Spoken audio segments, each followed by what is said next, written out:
वालेकुम। मैं सूफी मोहम्मद कौसर हसन मजीदी हाजिर हूँ आपके सामने। आपका इस्तकबाल करता हूँ आज के इस चर्चा पर। आप सभी लोगों का बहुत बहुत इस्तकबाल है। अपने वादे से तकरीबन 22 मिनट देरी से आपके सामने हाजिर होने के लिए माजरत चाहता हूँ। उम्मीद है आप सभी लोग खैरियत और आफियत के साथ होंगे। शुरू करते हैं आज की बात। बिल्किस बानो के मौजू पर आज की बात शुरू करेंगे। साथियों, दोस्तों, आज का दिन ऐतिहासिक दिन है। भारत की न्यायपालिका में आज का दिन स्वर्ण अक्षरों में यानी सुनहरे अल्फाज में लिखा जाएगा। जिस तरह से सुप्रीम कोर्ट ने आज जो फैसला दिया है, ऐतिहासिक फैसला दिया है, यकीनन इंसाफ की राह में ये संग मील साबित होगा और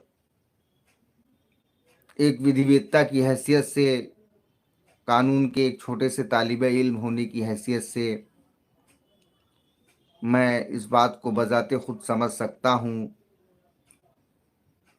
कि आने वाली सदियों तक जिस तरह से सुप्रीम कोर्ट ने इस मामले में अपनी टिप्पणी की है और निर्णय दिया है, वो सदियों तक याद किया जाएगा। सबसे पहले तो जानते हैं कि क्या है बिल्किस बानो का मामला। साथियों, आपको याद होगा फरवरी 2002 में गुजरात में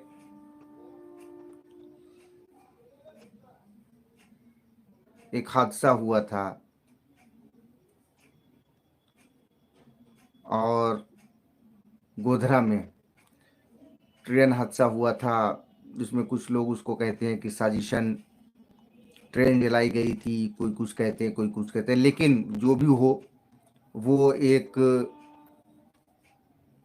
भयानक मानव त्रासदी थी जिसमें ट्रेन में दर्जनों लोगों को जिंदा जला दिया गया था।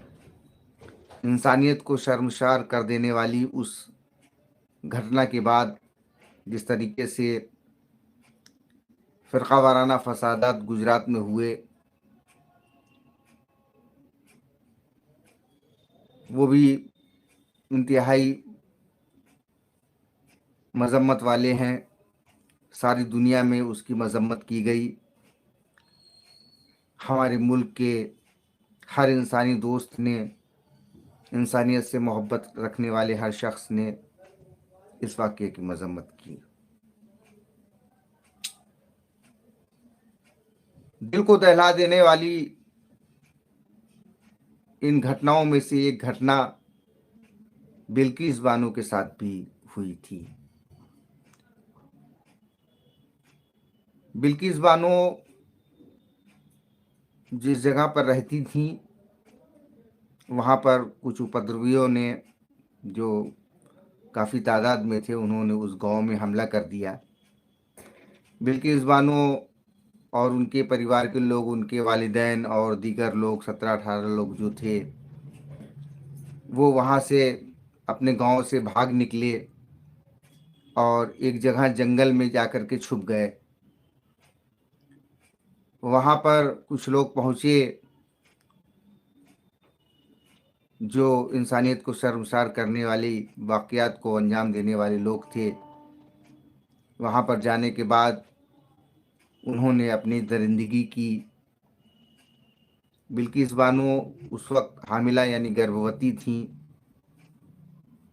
उसके साथ बाद भी उनके साथ दरिंदगी की गई, उनकी वालिदा के साथ दरिंदगी की गई। और सबसे अफसोसनाक बात यह है कि उनकी 3 साल की एक बच्ची थी, उसको भी जुल्म करने वालों ने कत्ल कर दिया। इसके अलावा उनकी फैमिली के, उनके परिवार के कई लोगों को भी इसमें अपनी जान से हाथ धोना पड़ा। बहरकैफ इस घटना के बाद जो भी कार्रवाई हुई, फिर उन्होंने सुप्रीम कोर्ट में एक दरख्वास्त दाखिल की कि हमको रियासती हुकूमत की जांच पर भरोसा नहीं है और वहाँ पर जो कार्रवाई हो रही है उसमें मुल्जिमान को बचाया जा सकता है। तो सुप्रीम कोर्ट ने एक फ़ैसला दिया और उसके बाद उस फैसले की सुनवाई महाराष्ट्र में की गई। महाराष्ट्र में सुनवाई करने के बाद उनके जो मुल्जिम थे, जो दोषी थे, गुनहगार थे बिल्किस बानो के, उनको उम्र कैद की सज़ा सुनाई गई। बॉम्बे हाई कोर्ट में भी अपील की गई। हाई कोर्ट ने लोअर कोर्ट के फैसले को बरकरार रखा। उसके बाद सुप्रीम कोर्ट मामला पहुंचा, जहां सुप्रीम कोर्ट ने भी उस सज़ा को बरकरार रखा।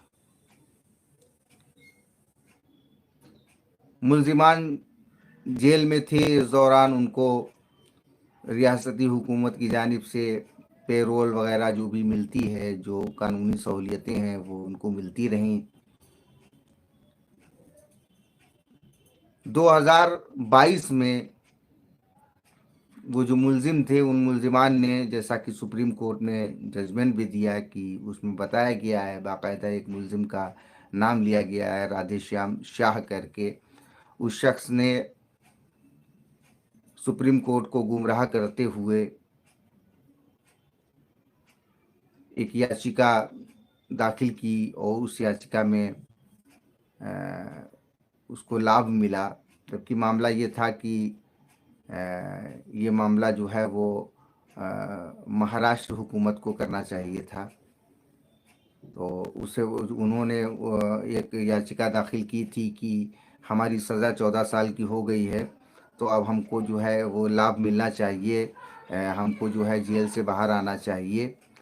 तो गुजरात हाई कोर्ट में उन्होंने ये याचिका दाखिल की। गुजरात हाई कोर्ट ने उस याचिका को खारिज कर दिया, ये कहते हुए कि चूँकि तुम्हारा फैसला महाराष्ट्र में हुआ है तो ये तुम्हारा जुरिस्डिक्शन महाराष्ट्र होगा।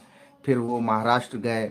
महाराष्ट्र की हाई कोर्ट ने, बॉम्बे हाई कोर्ट ने उनकी याचिका को खारिज कर दिया।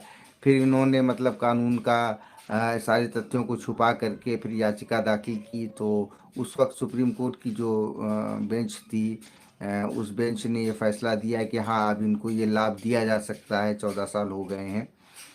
फिर उसके बाद गुजरात की सरकार ने इन लोगों को ये कहते हुए कि ये अब ये ज़िंदगी अब सुधरने का इनको मौका मिलना चाहिए, समाज में जाने का मौका मिलना चाहिए, 15 अगस्त 2022 को ये जो बिल्किस बानो के गुनहगार मुल्जिम थे, इनको गुजरात की हुकूमत ने इनको रिहा कर दिया। सबसे शर्मनाक बात ये हुई कि जब इनको वहाँ से रिहा किया गया, जब ये मुल्जिमान वहाँ से रिहा हुए, तो उनका इस तरीके से वालिहाना खैर मकदम किया गया, इस्तकबाल किया गया, स्वागत किया गया कि जैसे कि ये बलात्कारी, इनको बलात्कारी ही कहा जाएगा, क्योंकि लोअर कोर्ट से लेकर के सुप्रीम कोर्ट ने इनको सज़ा दी है इसी जुर्म में, बलात्कार के जुर्म में और हत्या के जुर्म में सज़ा दी है। तो ये बलात्कारी और हत्यारे ही माने जाएंगे। बाकायदा इन बलात्कारियों और हत्यारों का इस्तकबाल किया गया और मिठाई खिलाई गई, और कुछ लोगों ने तो इनको बड़ा मतलब बड़े अलकाबात से नवाजा। और आप तो जानते हैं कि मेरी अपनी आदत है कि मैं इस तरीके के जुमले इस्तेमाल नहीं करता हूं जिससे कि बिला वजह का फितना फसाद खड़ा हो, लेकिन जो फैक्ट है उस फैक्ट को मैं बता रहा हूं कि इनको बाकायदा संस्कारी कहते हुए इनका शानदार इस्तकबाल किया गया, इनको मिठाइयाँ खिलाई गई, इनकी गुलपोशी की गई। तो जिस तरीके से ये सारे मामले हुए, तो हिंदुस्तान की आवाम को बहुत नागवार गुजरा। मैं आज मेरे इस लफ्ज़ पर आपको गौर करना चाहिए। हिंदुस्तान की आवाम, बहुत गंभीरता के साथ मैं बात कह रहा हूँ कि इसमें कोई हिंदू और मुस्लिम नहीं शामिल था। हिंदुस्तान की आवाम ने इसका विरोध किया था और ये कहा था कि नहीं, ये बहुत गलत हुआ है। इस तरीके की सबसे पहली बात तो इंसानियत को शर्मसार करने वाली ये घटना हुई, और यही अपने आप में मतलब जो है वो सबसे ख़राब बात है। और उसके बाद सज़ा होने के बाद कितनी मशक्क़त के बाद उस बिल्किस बानो नामक जो है महिला को इंसाफ मिला, और उसके बाद जो उसके गुनहगार हैं उनको छोड़ देना, यही अपने आप में एक शर्मनाक बात है। लेकिन उसके बाद उनका इस तरीके से पुरतकपाक इस्तकबाल किया जा रहा है कि जैसे कि वो कोई किला फतेह करके आए हों, कोई वो बहुत बड़ी जंग जीत करके आए हों। इस बात से जो आवाम को बहुत नाराज़गी हुई, और आवाम ने इस पर जो है बहुत एहतिजाज किया। और तमाम इससे आप इससे अंदाज़ा लगा सकते हैं कि महुआ मोइत्रा जो पूर्व सांसद हैं, उनकी सदस्यता ख़त्म हो गई, इसलिए उनको पूर्व सांसद ही कहा जाएगा, और पूर्व सांसद सुभाषिनी अली, और बहुत सारे जो है मतलब जितने भी कई एक नाम ऐसे हैं जो मतलब सोशल वर्किंग में आगे हैं, और उसमें मोस्टली जो हैं वो हमारे हिंदू भाई बहन हैं। और वो इसमें वो इस मसले में कूदे, और जाकर के उन्होंने सुप्रीम कोर्ट में एक रिट पिटीशन दाखिल की और अपना एहतजाज बुलंद किया। और इसमें उसके बाद सुप्रीम कोर्ट ने इस मामले को सुना, और सुनने के बाद आज जो सुप्रीम कोर्ट ने फैसला दिया है, उसमें जिस तरीके की सुप्रीम कोर्ट ने बातें की हैं, उन बातों को जानने के बाद तो ऐसा आप समझ सकते हैं कि ये सिर्फ हिंदुस्तान में ही हो सकता है। ऐसा इंसाफ पूरी दुनिया में अगर कहीं हो सकता है तो सिर्फ हिंदुस्तान में हो सकता है। सुप्रीम कोर्ट ने कहा कि जिस तरीके से इन लोगों ने अदालत को गुमराह करके वो आदेश हासिल किया था, और जिसके बिना पर गुजरात गवर्नमेंट ने इन लोगों को जो है वो रिहा किया था। तो वो ही अपने आप में जो है वो बड़ा चौंकाने वाला है। और इस बात से ऐसा लगता है कि गुजरात की सरकार मुल्जिमान के साथ खड़ी हुई है, मुल्जिमान नहीं बल्कि इन मुजरिमों के साथ, अपराधियों के साथ खड़ी हुई है, और पीड़ित के साथ अत्याचार हो रहा है। अच्छा, इसमें सबसे काबिल गौर बात यह है कि जब ये मामला चल रहा था तो गुजरात सरकार ने इन लोगों को रिहा करने से पहले रिकमेंडेशन मांगी थी होम मिनिस्ट्री से, होम मिनिस्ट्री ऑफ इंडिया से। तो होम मिनिस्ट्री ऑफ इंडिया की रिकमेंडेशन यानी संस्तुति के बाद ही इन लोगों को 15 अगस्त 2022 को रिहा किया गया था। बहरकैफ सुप्रीम कोर्ट ने जो फैसला दिया, उस फैसले में उन्होंने रियासती सरकार यानी गुजरात सरकार की बहुत मजम्मत की, और इसको मतलब नाकाबिले बर्दाश्त कहा, और कहा कि आपको तो ये राइट ही नहीं था, आपको तो ये राइट ही नहीं है कि आप इनको रिहा करने का आदेश पारित करें, क्योंकि आपके यहाँ तो केस ही नहीं चला। केस तो महाराष्ट्र में चला है। इसमें महाराष्ट्र हुकूमत को फैसला लेना चाहिए था, अगर लेना चाहिए था तो। बहरकैफ तो कोर्ट ने इस फैसले को ही सही नहीं माना। और जिस तरीके की टिप्पणी की गई है सुप्रीम कोर्ट के जस्टिस के ज़रिए, उन्होंने कहा कि जिस तरीके से ये पीड़ित को दर्द हुआ है, उस दर्द का एहसास सभी को करना चाहिए।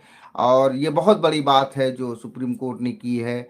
और उन्होंने रियासती हुकूमत पर जो है वो टिप्पणी करते हुए ये आदेश जारी किया कि 2 हफ्ते के अंदर ये जो 11 मुल्जिमान सॉरी, ये जो दोषी हैं, जो बलात्कारी हैं, जो कातिल हैं, ये 11 जो है, इनको फौरी तौर पर जो है वो 2 हफ्ते के अंदर ये सरेंडर करें और इनको जेल भेजा जाए।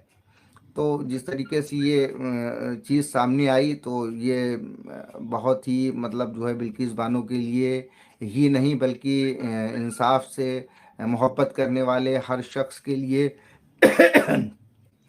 ये बड़ा खुश कर देने वाला फैसला है सुप्रीम कोर्ट का।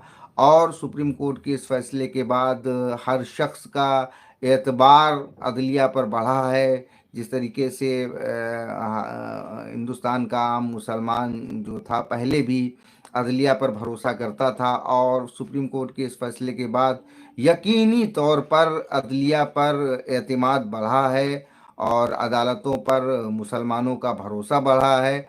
और सबसे बड़ी बात यह, सबसे अहम बात यह है कि जो हमारे मुल्क का स्ट्रक्चर है, गंगा जमुनी तहजीब का स्ट्रक्चर है, और एक दूसरे के साथ मोहब्बत करने वाला स्ट्रक्चर है, वो बिल्किस बानो वाले मामले में ये खुल करके सामने आया कि जिस तरीके से अभी मैं एक चैनल पर सुन रहा था कि बिल्किस बानो तो रिट पिटीशन दाखिल ही नहीं करना चाहती थी। वो मतलब उन्होंने बताया कि हम इतना हताश हो चुके हैं, इतना निराश हो चुके हैं कि अब हम इसमें कोई कार्रवाई नहीं करना चाहते हैं। इतना वो परेशान हो गई थी, इतना हताश थी। तो बहुत सारे समाज सेवी लोग जो हैं, सामाजिक कारकुनान हैं, जो उसमें से बहुत सारे जो हैं हमारे वो हिंदू भाई बहन हैं सामाजिक कारकुनान में से, उन्होंने बिल्किस बानो को बहुत तसल्ली दी, बहुत ढाढ़स बंधाया और कहा कि नहीं, हम लोग सुप्रीम कोर्ट चलते हैं और आपको इंसाफ दिलाते हैं। तो इन लोगों महुआ मोइत्रा और सुभाषिनी अली वगैरह की याचिका दाखिल होने के बाद उन्होंने, बिल्किस बानो ने अपनी याचिका दाखिल की थी और सुप्रीम कोर्ट ने सारे जितने भी याचिकाएं थी, जितनी भी रिट्स पिटीशन थी, सबको बहुत गंभीरता के साथ सुना और सुनने के बाद जो है वो इस तरीके का फैसला किया है जिस फैसले में इंसाफ की जीत हुई है। और जैसा कि मैंने पहले भी कहा था कि इस फैसले के आने के बाद हिंदुस्तान की अदलिया पर, पहले भी हिंदुस्तान का मुसलमान चाहे कोई मसला रहा हो, और उस मसले पर जो है वो उन्होंने जो है वो अदलिया पर ही भरोसा जताया, एतमाद जताया। और आज भी जिस तरीके से सुप्रीम कोर्ट ने फैसला दिया है, वो अदलिया पर यानी न्यायालय पर भरोसा रखने वाला फैसला है। और जिस तरीके से ये चीज़ें हुई हैं, और सबसे अहम बात, जो सबसे दिलचस्प बात है और वो ये समझने की बात है कि जिस फैसले को हमारे बुज़ुर्गों ने किया था कि हम इस मुल्क में रहेंगे, इस मुल्क के लोगों के साथ अपने मुस्तकबिल को वाबस्ता किया था, तो बिल्किस बानो के इस मसले, बल्कि इससे पहले भी जो गोधरा मामले के बाद गुजरात राइट्स हुए थे, उसमें भी तमाम, चाहे बेस्ट बेकरी वाला मामला हो या नरोदा पाटिया वाला मामला हो या कोई मामला रहा हो, उसमें जो भी आवाज़ें उठी, वो आवाज़ें उठाने वाले इस मुल्क के जो है वो खुले जहन के हमारे हिंदू भाई बहन थे, जिन्होंने मुसलमानों की नहीं बल्कि उन्होंने जस्टिस के लिए आवाज़ उठाई और इसमें जो है वो कंधे से कंधा मिला करके लड़ाई लड़ी। एक नाम आता है मोहतरमा तीस्ता सीतालवाड का। उन्होंने मतलब जो है बहुत उस ज़माने में बड़ी मेहनत की थी और इंसाफ के लिए उन्होंने बड़ा मतलब जो है कई याचिकाएं दाखिल की थी। अब तो खैर वो नाम सामने नहीं आता है, लेकिन फिर भी जो ये वक्त है, इस वक्त में इस नाजुक मौके पर जिस तरीके से मैंने अभी सुना था कि वो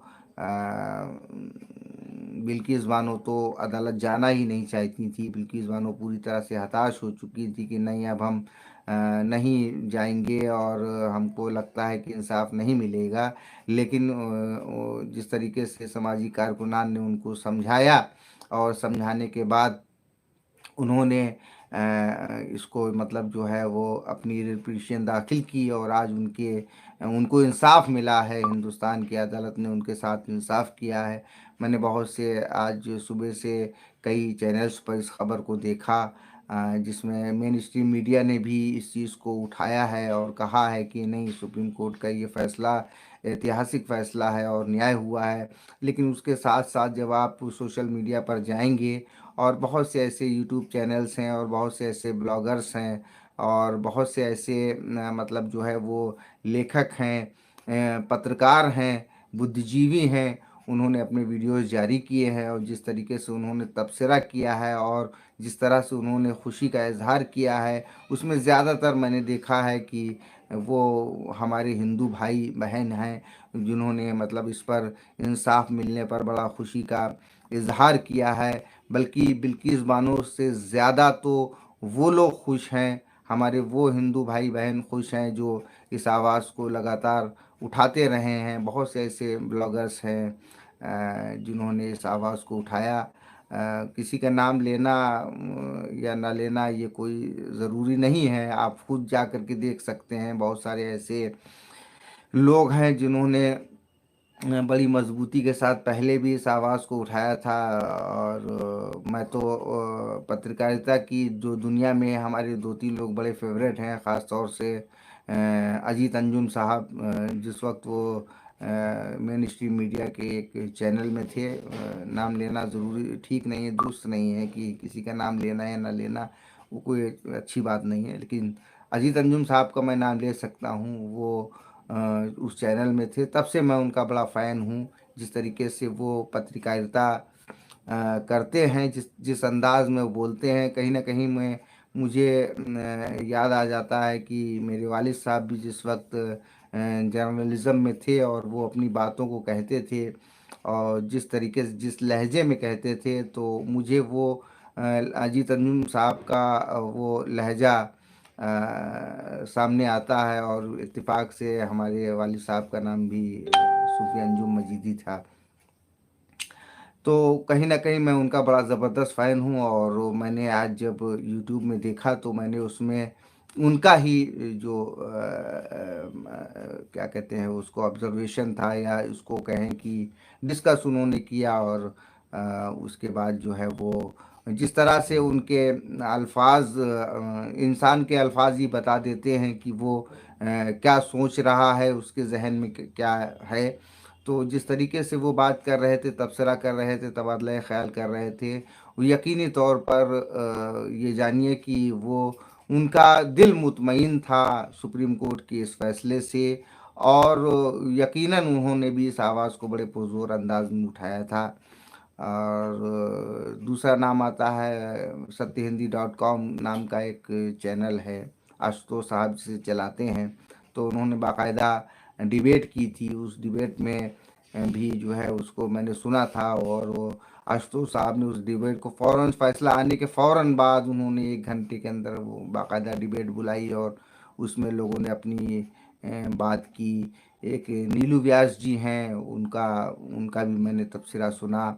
और उन्होंने जिस तरीके से अपनी डिबेट में लोगों को इनवाइट किया था, तो बहुत मुझे और वो भी उनके अल्फाज भी इस तरीके की तर्जुमानी उनके अल्फाज जो है उनकी जो उनके ख़यालात हैं, उन ख़यालात की तर्जुमानी कर रहे थे। जिस तरह से उनके अल्फाज थे, वो उससे ज़ाहिर हो रहा था कि कहीं न कहीं, बल्कि यकीनी तौर पर उनके दिलों में इस बात की बड़ी खुशी है, बड़ी मसर्रत है कि इंसाफ मिला है बिल्किस बानो का।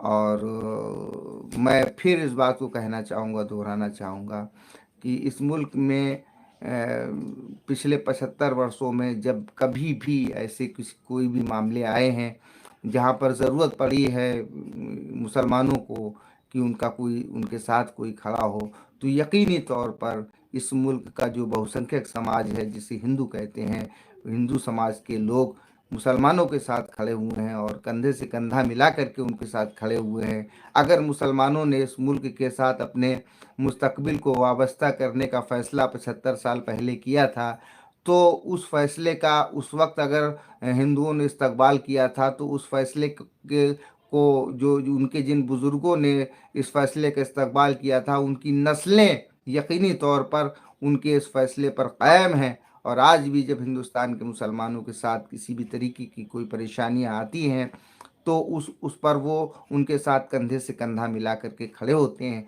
और यही यही जो हमारा सोशल स्ट्रक्चर है, यही जो हमारा समाजी ढाँचा है, यकीनी तौर पर ये हमें दुनिया के दूसरे मुल्कों से अलग करता है।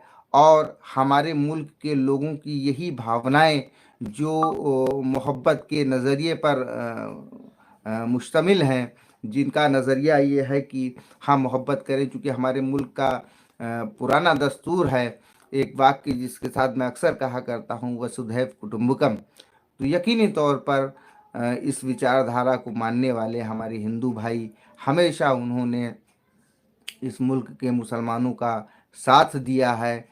और यकीन जाने बिल्किस बानो के अंदर तो इतनी हिम्मत भी नहीं बची थी और ना तो इतनी सकत थी कि वो इस फैसले को पर मतलब इस पे अपनी लड़ाई को खुद लड़ सकती थी किसी भी तरीके। ना तो उनकी माली हालत इतनी अच्छी है जैसा कि मुझे बताया है और मैंने सुना है लोगों से कि इतनी उनकी माली हालत भी नहीं अच्छी है, लेकिन जिस तरीके से ये जो स्वयंसेवी संस्थाएं हैं, तो इन लोगों ने बहुत मदद की है उनकी, और इससे आप खुद देख सकते हैं। और आप मेरे सुनने में मैं कहूँ उसको सुने, उससे बेहतर ये है कि आप खुद जा कर के देखें सोशल मीडिया पर जो तमाम यूट्यूब चैनल्स हैं उन पर जा कर के देखें, तो आपको खुद मालूम होगा कि किस तरीके से ये इस फैसले पर खुशी का इजहार ही नहीं कर रहे हैं, बल्कि इससे पहले भी उन्होंने इस आवाज़ को बुलंद किया था। जब जो है वो ये फ़ैसला गुजरात की सरकार ने इन लोगों को रिहा करने का फ़ैसला किया था 15 अगस्त 2022 को, इन अपराधियों को, बल्कि ये इनको अपराधी क्या, इन जालिमों को जो छोड़ने का फ़ैसला किया था 15 अगस्त 2022 को। इस फैसले पर जिस तरीके से ज़बानी तौर से, तहरीरी तौर से या दूसरे ज़राए से जिस तरीके से हमारे इन हिंदू भाइयों ने और बहनों ने एहतजाज किया था, वो एहतजाज रंग लाया है और आज बिल्किस बानो को इंसाफ मिला है। हम अपने मुल्क की अदलिया को, सुप्रीम कोर्ट को तहे दिल से शुक्रिया अदा करते हैं, और साथ ही इस बात का भी शुक्रिया अदा करते हैं कि आपके इस फैसले से हिंदुस्तान के मुसलमानों का जो अदलिया पर एतमाद था, वो जो पहले भी था, वो और भी मजबूत हुआ है। और साथ ही हम अपने उन हिंदू भाई बहनों के भी शुक्रगुजार हैं जिन्होंने हमेशा हमेशा कोई भी मसला हो, कोई भी वाक़या हो, उन्होंने हमेशा इस मुल्क के मुसलमानों के साथ कंधे से कंधा मिलाया है, उनके साथ लड़े हैं और उनको इंसाफ दिलाने के लिए लड़ाई लड़ी है। और इसके लिए उन्होंने तमाम तरीके की परेशानियों को भी उठाया है। इसमें भी कोई दो राय नहीं है कि उन्होंने तमाम तरीके की परेशानियों को उठाया है, तमाम तरह के इल्ज़ामात झेले हैं।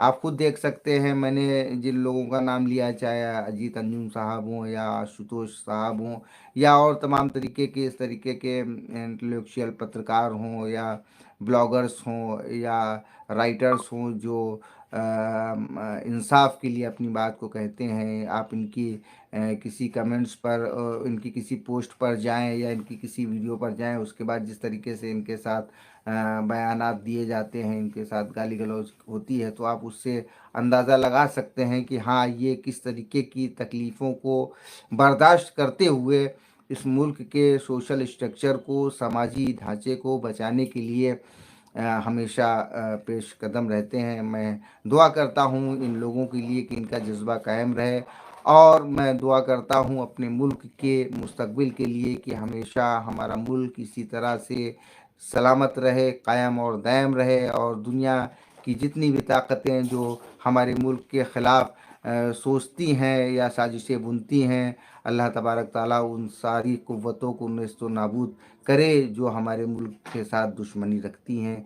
और इन्हीं बातों के साथ मैं अपनी बात को ख़त्म करता हूँ, और एक गुजारिश आप सभी लोगों से करता हूँ कि इस आवाज़ को ये जो मंच शुरू किया गया है, ख़ास तौर से इसका मकसद ये है कि सूफ़ी समाज को जागरूक करना और मुसलमानों के अंदर जो है कौमी जज्बा पैदा करना और हिंदू मुस्लिम इत्तेहाद को पैदा करना हमारा मकसद है।